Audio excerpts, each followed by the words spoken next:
Why have hundreds of jihadi fighters across Western Europe gone to the battlefields of Syria and Iraq? And how do authorities keep them from lashing out violently once they're home?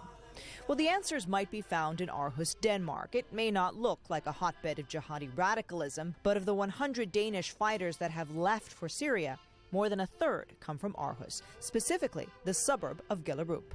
Now, this is the suburb of Gellerup. It's just outside of Aarhus. About 80% of the people living here are immigrants. Unemployment is high, and according to the Ministry of Housing, they've even described this as a sort of ghetto.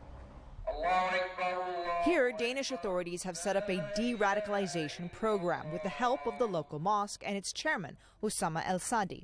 Interestingly, the mosque refuses to condemn or openly support ISIS, the Islamic State in Syria and Iraq. But he does meet with Danish police every month to both discourage young Muslims from fighting in Syria and to counsel them on their return. The only and the most important thing that we want to see is that they don't consider us as criminals, he tells us. They don't consider us as terrorists, and they recognize us as a minority living in Denmark, he says. El-Sadi introduces us to Omar, not his real name. He was once an engineering student before he became a fighter in Syria.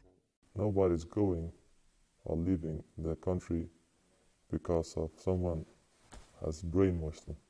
But they go because to defend the oppressed people in Syria and help them by any means is a good deed according to the Quran. But infighting among jihadist groups drove Omar home to Denmark, and he isn't the only one to return home disillusioned, says Preben Bertelsen, who counsels returning fighters.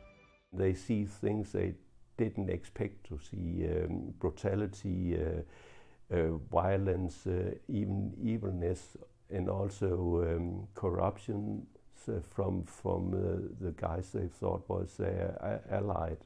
So, in fact, some of them are de-radicalized. Just by the process of going there? Yeah, some of them. Disillusioned, traumatized perhaps, but will Denmark's experiment on de-radicalization win the hearts and minds of Muslim youth? Yes and no. Omar insists that he still wants to travel to Syria, even though he considers Denmark his home. You know, with regard to the youth who left from this city, I knew them as very intelligent people who finished high school, who were studying at the universities and had a good degree in the school. So I don't believe that they were isolated from the society at all. According to police, the numbers traveling from Aarhus to Syria have dropped from 30 in 2013 to just 1 in 2014. An encouraging start for the Aarhus model of de-radicalization. Atika Shubert, CNN, Aarhus, Denmark.